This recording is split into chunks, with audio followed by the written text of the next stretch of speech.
আসসালামু আলাইকুম। প্রিয় শিক্ষার্থী, আমন্ত্রণ জানাচ্ছি আমাদের আজকের পাঠে। শিক্ষার্থীরা, তোমরা দেখতেই পাচ্ছ যে আমরা আজকে আলোচনা করব সেই কর্ডাটা পর্বের সাবফাইলাম ভার্টিব্রেটার, সুপার ক্লাস ন্যাথোস্টোমাটার বাকি যে 4টে ক্লাস রয়েছে আমাদের এখানে, সেই 4টে ক্লাস নিয়ে এমফিবিয়া, রেপ্টালিয়া, অ্যাভিসেন, ম্যামালিয়া। তোমরা এখানে দেখতে পাচ্ছ এটি এমফিবিয়া, এটি একটি রেপ্টালিয়া, এটি একটি অ্যাভিস এবং এটি একটি ম্যামালিয়া। এগুলোর মধ্যে একটা কমন মিল রেখেছি আমি এই প্রাণীগুলোকে সিলেক্ট করার ক্ষেত্রে। প্রত্যেকেই কিন্তু কি করতে পারে, প্রত্যেকেই ভিন্ন ভিন্ন ক্লাসে থাকার পরেও কিন্তু কি ওড়ার মতো অভিযোজিত হয়েছে। তো আমরা এই যে পিকুলিয়ার কতগুলো প্রাণী রয়েছে, ক্লাস রয়েছে, চলো আমরা গুরুত্বপূর্ণ এই 4টি শ্রেণী নিয়ে বা তাদের শনাক্তকারী বৈশিষ্ট্য নিয়ে আজকে আমরা আলোচনা করব। এর আগে আমরা আলোচনা করেছিলাম কনভেক্টিস, অ্যাক্টিনোপট্রাইজি, সার্কোপট্রাইজি, এই 3টি মৎস্য গোষ্ঠী নিয়ে। আজকে আমরা অ্যামফিবিয়া, রেপ্টালিয়া, অ্যাভিস এবং ম্যামালিয়া, এই বিভিন্ন রকম শীতল রক্ত বিশিষ্ট এবং উষ্ণ রক্ত বিশিষ্ট প্রাণীদেরকে নিয়ে চলো আমরা আজকে আলোচনা করব। প্রিয় শিক্ষার্থী, আমরা শুরুতেই অ্যামফিবিয়ানদেরকে নিয়ে আলোচনা করি। অ্যামফিবিয়া আমরা জানি এরা হলো উভচর প্রাণী, অর্থাৎ এরা জলে স্থলে উভয় জায়গায় বা উভয় স্থানেই বসবাসের জন্য অভিযোজিত হয়েছে এবং পৃথিবীতে প্রাণী সৃষ্টির সেই লম্বা ইতিহাস থেকে ক্যামব্রিয়ান যে যুগটা তৈরি ছিল, সেই যুগের পর থেকে, অর্থাৎ আমরা জানি যে ক্যামব্রিয়ান থেকেই কি তৈরি হয়, জুলজিক্যাল টাইম স্কেলে সেখান থেকে প্রাণীদের উদ্ভব হয়েছিল। তো তারপর থেকেই বা প্রাণীর উদ্ভব হয়েছিল, তারপর থেকে কিন্তু পৃথিবীতে ধীরে ধীরে এই অ্যামফিবিয়ানদের উৎপত্তি ঘটে এবং এখন পর্যন্ত অ্যামফিবিয়ানরা পৃথিবীতে টিকে আছে এবং এরা খুবই অভিযোজিত। এরা যে কোনো পরিবেশের সাথে খুব দ্রুত খাপ খাইয়ে নিতে পারে।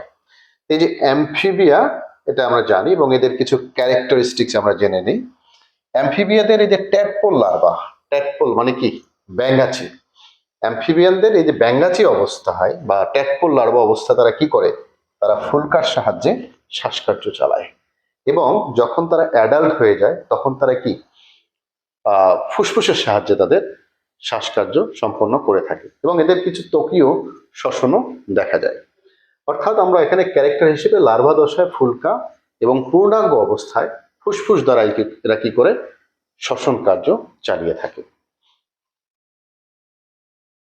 এদের দেহত্বক নগ্ন, ভেজা এবং গ্রন্থিময়। আমরা এখানে একটা প্রাণীকে দেখতে পাচ্ছি, ট্যামফিবিয়ানকে দেখতে পাচ্ছি। এদের এদের দেহ কেমন? এদের দেহ হচ্ছে, আমরা বলছি, নগ্ন, ভেজা এবং গ্রন্থিময়। প্রিয় শিক্ষার্থীরা, এদের সাথে রেপ্টালিয়ানদের একটা বড় পার্থক্য হলো, রেপ্টালিয়ানদের বা সরীসৃপের ত্বক কি থাকে, শুষ্ক থাকে, আর এদের ত্বক কি থাকে, এদের ত্বক থাকে হলো এরকম ভেজা অবস্থায় থাকে। বা এরা যে পরিবেশের মধ্যে বাস করে সেখানে কি, যেহেতু উভচর হিসেবেই থাকে এরা, এরা ত্বকটা ভেজা ভেজা অবস্থায় থাকে এবং এই ত্বককে কাজে লাগিয়ে তারা কি করতে পারে, তারা শ্বসন কার্য সম্পন্ন করতে পারে। অগ্রপদে 4টি এবং পশ্চাৎপদে 5টি নখরবিহীন আঙ্গুল থাকে। এদের আঙ্গুলগুলো আমরা এখানে দেখতে পাচ্ছি, যেখানে নবের মতো, এখানে এদের যে প্যাড রয়েছে এরকম। এটি একটি বিশেষ ব্যাঙ, আমরা জানি গেছো ব্যাঙ প্রকৃতির। এদের কি আছে, এদের সামনের বলছি অগ্রপদের মধ্যে হলো 1 2 3 4টি, আর পশ্চাৎপদে হলো 1 2 3 4 5টি। অর্থাৎ অগ্রপদে 4টি এবং পশ্চাৎপদে 5টি নখর ছাড়া, নখরবিহীন, নখ নেই, এ ধরনের এদের কি রয়েছে, আঙ্গুল রয়েছে। প্রিয় শিক্ষার্থীরা, আমরা এখানে দেখতে পাচ্ছি যে এটি হচ্ছে একটি কি কুনো ব্যাঙ, আর এটি হচ্ছে কোলা ব্যাঙ বাংলায় যদি বলি।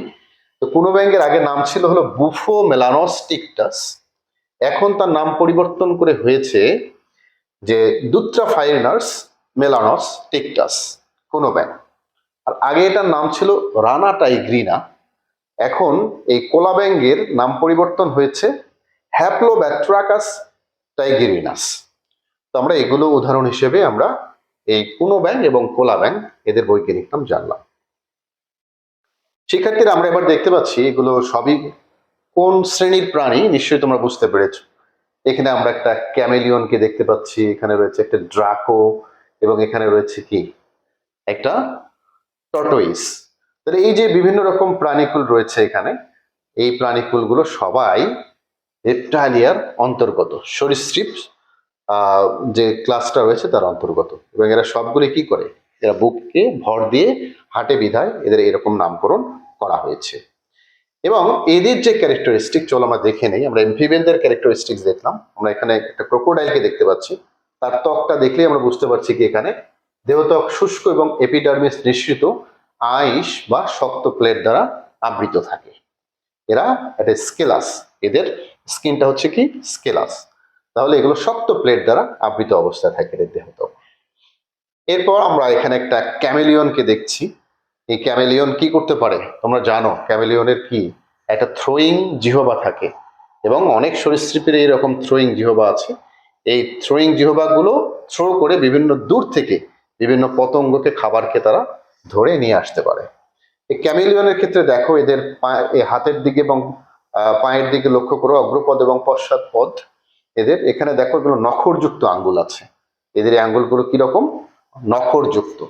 অর্থাৎ দুই জোড়া পদ, সাপ ব্যতীত, সাপের তো পা নেই আমরা জানি, উভয় পদে 5টি করে নখরযুক্ত আঙ্গুল বিশিষ্ট। ক্যামেলিয়নটার এই পায়ের দিকে তাকিয়ে দেখো এরকম সব ধরনেরই রেপ্টালিয়ানদের কি রয়েছে, এদের যে পদ রয়েছে অগ্রপদ বা পশ্চাৎপদ, এগুলোর মধ্যে 5টা করে কি থাকে আঙ্গুল রয়েছে, এবং আঙ্গুলগুলো নখরযুক্ত। আমরা এখানে দেখতে পাচ্ছি এদের যে অবসারণী, এদের যে অ্যানাস বা অবসারণী যাকে বলছি আমরা, এই অ্যানাস বা অবসারণী কিরকম থাকে? আড়াআড়ি থাকে। এদের অ্যানাস বা অবসারণী আড়াআড়ি থাকে। তাহলে আমরা জানলাম যে এদের অবসারণী ছিদ্র আড়াআড়ি ভাবে অবস্থিত। উদাহরণ হিসেবে আমরা একটু দেখে নেই।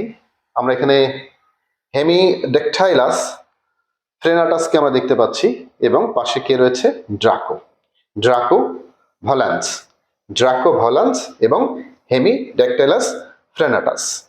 অর্থাৎ আমাদের যে ঘরের মধ্যে যে টিকটিকি রয়েছে তা আমরা বলছি হেমিডেকটাইলাস ফ্রেনাটাস, এবং এটা হচ্ছে কি ড্রাকো ভলান্স। প্রিয় শিক্ষার্থীরা, পৃথিবীকে আমার মনে হয় ফুলের পরে সবচেয়ে বেশি সুশোভিত করেছে হলো পাখি। এজন্য আমরা ফুল এবং পাখির সমন্বয়ে পৃথিবীকে বৈচিত্র্যময় দেখে থাকি, বা মানুষ ফুল এবং পাখিকে সবচেয়ে বেশি উপভোগ করে। এই পাখির চলাফেরা এবং এই পাখির উড়ে চলা মানুষকে সবসময় বিমোহিত করে। পাখির কণ্ঠ মানুষকে আনন্দ দেয়। আমরা এই পাখিদেরকে বলেছি অ্যাভিস, একসাথে আমরা পক্ষীকুল। অ্যাভিসকে বলেছি আমরা পক্ষীকুল। খুবই কালারফুল এবং ডাইভার্সিটি নিয়ে এই পাখিদের জগৎ গঠিত। আমরা এই পাখিদের কিছু ক্যারেক্টারিস্টিক জেনে নেই, বা এদের আইডেন্টিফাইং ক্যারেক্টারিস্টিক জেনে নেই। পালক দ্বারা দেহ আবৃত এবং অগ্রপদ ডানায় রূপান্তরিত। এদের সামনের পা দুটো কিসে রূপান্তরিত? ডানায় রূপান্তরিত হয়ে তারা ওড়ার জন্য অভিযোজিত। কিন্তু এখানে প্রশ্ন হলো, ডানা থাকলেই কি প্রাণী উঠতে পারে? না। মানুষও কিন্তু যুগে যুগে ডানা লাগিয়ে ওড়ার চেষ্টা করেছে, কিন্তু ব্যর্থ হয়েছে। এবং এক সময় গিয়ে রাইট ব্রাদার্স তারা আবিষ্কার করলো যে না, মানুষের ডানা লাগিয়ে ওড়া সম্ভব নয়, কিন্তু মানুষ ডানাযুক্ত কোনো একটা যন্ত্র বা একটা যান আবিষ্কার করে তাতে উঠতে পারে। এভাবেই বিমান আবিষ্কার হয়েছে। তো এই মানুষ যে ডানা লাগিয়ে উঠতে পারে না কিন্তু পাখি উঠতে পারে, কারণটা কি? প্রিয় শিক্ষার্থীরা, তোমরা এবার একটু লক্ষ্য করো যে এদের মধ্যে কি রয়েছে। পাখিদের এই দেখো ফুসফুসের সাথে কি আছে? অনেকগুলো এয়ার স্যাক রয়েছে, বায়ুথলি রয়েছে। এই জন্য ওদের বডিটা কি এমনি হালকা, খুবই হালকা। প্রত্যেকটা পাখির ফুসফুসের সাথে কি থাকে? বায়ুথলি থাকে। এই যে এরকম ভেতরে ওদের অ্যানাটমিটা একটু লক্ষ্য করো, ওদের এরকম কি রয়েছে? বায়ুথলি রয়েছে। এবং এদের যে বোনস রয়েছে, হাড় রয়েছে, হাড়গুলো ফাঁপা। তোমরা অনেক সময় দেখে থাকবা যে মুরগি, হাঁস, এদের যে হাড়গুলো বা যে পাখিগুলো মানুষ খায় খাবার হিসেবে, তাদের হাড়গুলো কি খুবই পাতলা, হালকা, এবং কি ভেতরের দিকে বায়ুপূর্ণ, ভেতরের দিকে ফাঁপা থাকে। মানে এদের হাড়ের ভিতরও বায়ুপূর্ণ অবস্থায় থাকে। এই কারণেই এরা খুব সহজেই এক জায়গা থেকে আরেক জায়গায় উড়ে যেতে পারে। তাহলে বৈশিষ্ট্যটা হলো কি, অস্থি হালকা ও বায়ুপূর্ণ, এবং ফুসফুসের সাথে বায়ুথলি যুক্ত অবস্থায় থাকে। এটি হচ্ছে এদের বিশেষ ক্যারেক্টার পক্ষীকুলের। আমরা এখানে একটা বিগ দেখতে পাচ্ছি একটা প্রাণীর, তাই না? আমরা এখানে একটা পাখির কি দেখতে পাচ্ছি? একটা বিগ মানে হলো ঠোঁট। এই যে এদের বিগ গুলো, এদের মধ্যে কি থাকে না? কোনো দাঁত থাকে না। যাকে বাংলায় বলা হয়ে থাকে চঞ্চু। এদেরকে বলা হয় চঞ্চু। বিভিন্ন রকম পাখিতে এদের চঞ্চুগুলো বিভিন্ন রকম ভাবে কি হয়, অভিযোজিত হয়। তারা যে ধরনের খাবার গ্রহণ করে, খাদ্যাভ্যাসের উপর ভিত্তি করে এগুলো কি অভিযোজিত হয়ে থাকে। তাহলে এই চঞ্চুগুলো পাখির একটা বিশেষ ক্যারেক্টার। চোয়াল দন্তহীন চঞ্চুতে পরিণত হয়েছে। এদের যে চোয়াল, এটা কিসে পরিণত হয়েছে? দন্তহীন চঞ্চুতে পরিণত হয়েছে। এটাও এই পক্ষীকুলের একটা বিশেষ ক্যারেক্টার। উদাহরণ হিসেবে আমরা দেখতে পাচ্ছি এখানে কলম্বা লিভিয়া এবং প্যাসার ডোমেস্টিকা। কলম্বা লিভিয়া আমাদের যে কবুতর রয়েছে তাকে বলছি কলম্বা লিভিয়া, এবং প্যাচার ডোমেস্টিকা আমাদের চড়ুই পাখি যেটা, তাকে বলছি আমরা প্যাচার ডোমেস্টিকা। এবারে আমরা ম্যামালিয়ানদের সাথে একটু পরিচিত হয়ে নিই। ম্যামালিয়ান কারা বলতো? আমরা ম্যামালিয়ান, সহজ ভাষায় যাদের ম্যামারিয়ান গ্ল্যান্ড রয়েছে। ম্যামারিয়ান গ্ল্যান্ড কি? যাদের স্তন্য গ্রন্থি রয়েছে যে সকল প্রাণীদের ক্ষেত্রে, এবং তাদের যে বেবি হবে সেগুলো স্তন্য গ্রন্থি থেকে নিঃসৃত রস বা ফ্লুইড থেকে সেগুলো গ্রহণ করে কি করে বেঁচে থাকে। তাহলে যে সকল প্রাণীর অপত্যরা মায়েদের উপর নির্ভর করে তাদের স্তন্য গ্রন্থির উপরে, এবং তারা সরাসরি বাচ্চা প্রসব করে, তাদেরকে বলছি আমরা ম্যামালস। তাহলে আমরা এখানে দেখি যে বিভিন্ন রকম ম্যামালস রয়েছে, এবং ম্যামালিয়ানদের মধ্যেও অনেক পার্থক্য রয়েছে, তাদের মধ্যে অনেক ডাইভার্সিটি রয়েছে। আমরা একটু আগে দেখেছিলাম যে বাদুর, শুরুতেই তোমরা দেখেছো যে বাদুর, সেও কিন্তু কি, সেও কিন্তু একটা ম্যামাল। তো এই এই যে ম্যামাল, সে কি উঠতে পারে, দেখতে অনেকটা পাখির মতোই, কিন্তু তার দেহের মধ্যেও কি আছে, লোম আছে, বিভিন্ন গ্রন্থি আছে, ম্যামারিয়ান গ্ল্যান্ড রয়েছে। আমরা এখানে লক্ষ্য করি এই হচ্ছে ম্যামারিয়ান গ্ল্যান্ড, যার নিঃসৃত রস খেয়েই আমরা বেঁচে থাকি, আমরা বড় হই, সার্ভাইভ করি ছোটবেলা থেকে। এবং আমাদের দেহের মধ্যে কি আছে, ত্বকের মধ্যেও গ্রন্থি রয়েছে, যেটা হচ্ছে কি ঘাম গ্রন্থি, সুইট গ্ল্যান্ড।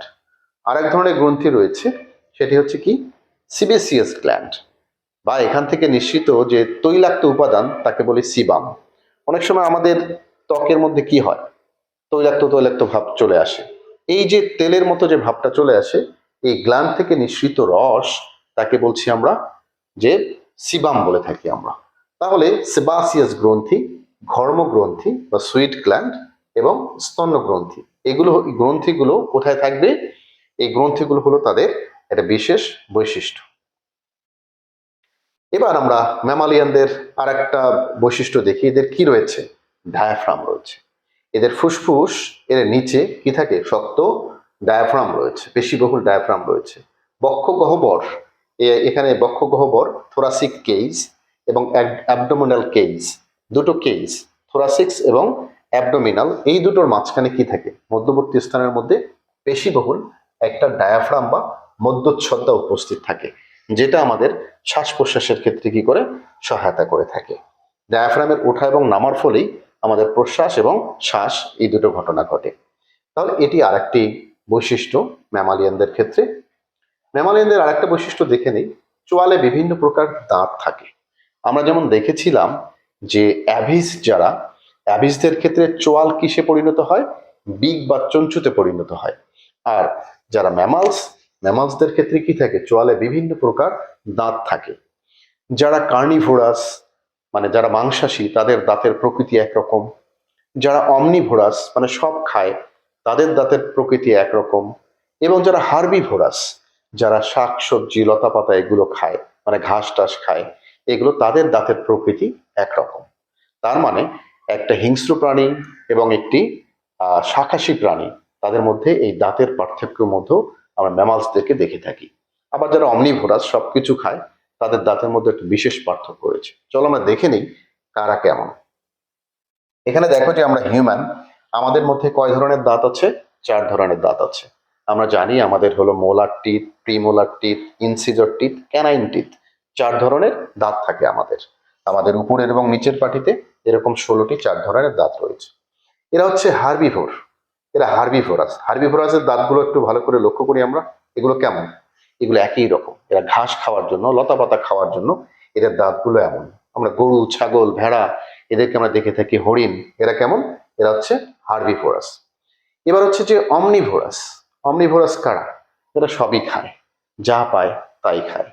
এরা অমনিভোরাসদের দাঁত কিন্তু এরকম। একটা ভালুকের কথা চিন্তা করো, একটা ভালুক ঘাসও খায়, একটা ভালুক মাছও শিকার করে, প্রাণীও শিকার করে, এবং সে যখন ঘাস খায় তখন এগুলোকে ব্যবহার করে। আর ক্যানাইন টিথ গুলো একটু বড় বড় এখানে দেখো, এগুলো ব্যবহার করে কখন? এগুলো যখন হিংস্র প্রাণীকে, অন্যান্য প্রাণীকে হিংস্র আকারে বা ওয়াইল্ড ক্যারেক্টার যখন তার মধ্যে দেখা দেয়, শিকার করে খায়, তখন আমরা এই দাঁতগুলোর ব্যবহার দেখে থাকি। আবার আমরা দেখে থাকি এরা হচ্ছে কি কার্নিভোরাস। এদের এই যে ক্যানাইন টিথ গুলো সবচেয়ে বেশি শক্তিশালী। এদের চোয়ালের এই ক্যানাইন টিথ গুলো অনেক শক্তিশালী। এদেরকে বলছি আমরা কি? কার্নিভোরাস। বাঘ, সিংহ, হায়না, উলফ, এই ধরনের প্রাণীগুলো কি এই কার্নিভোরাসের আওতাভুক্ত। তাহলে আমরা জানলাম যে যারা ম্যামালিয়ান তাদের চোয়ালের মধ্যে বিভিন্ন প্রকার দাঁত থাকে। এবার আমরা একটু দেখে নিচ্ছি যে এদের উদাহরণ কি। আমরা জানি আমার পৃথিবীকে শাসন করছে যে প্রাণী, সেটি হচ্ছে হোমোসেপিয়ান্স, এবং আমাদের জাতীয় প্রাণী হচ্ছে কি প্যান্থেরা টাইগ্রিস। জাতীয় পশু হচ্ছে প্যান্থেরা টাইগ্রিস। প্রিয় শিক্ষার্থীরা, আমরা ভার্টিব্রেটার যে উপপর্ব রয়েছে, কর্ডাটার যে উপপর্ব ভার্টিব্রেটা, আমরা সেই ভার্টিব্রেটার একটা সুপার ক্লাস ন্যাথোস্টোমাটা নিয়ে আমরা আমাদের আজকের আলোচনা শেষ করলাম আমরা। এবং আমরা আজকে অ্যামফিবিয়া থেকে শুরু করে অ্যামফিবিয়া, রেপটাইলিয়া, অ্যাবিস এবং ম্যামালিয়া, এই 4টি বিশেষ ক্লাসের শনাক্তকারী বৈশিষ্ট্যগুলো নিয়ে আলোচনা করলাম, কিছু উদাহরণ দেখলাম। প্রত্যাশা করছি আজকের এই আলোচনা থেকে তোমরা অনেক তথ্যই পেয়েছো, অনেক জানা অজানা বিষয়গুলো আমরা আজকে শেয়ার করতে পারলাম।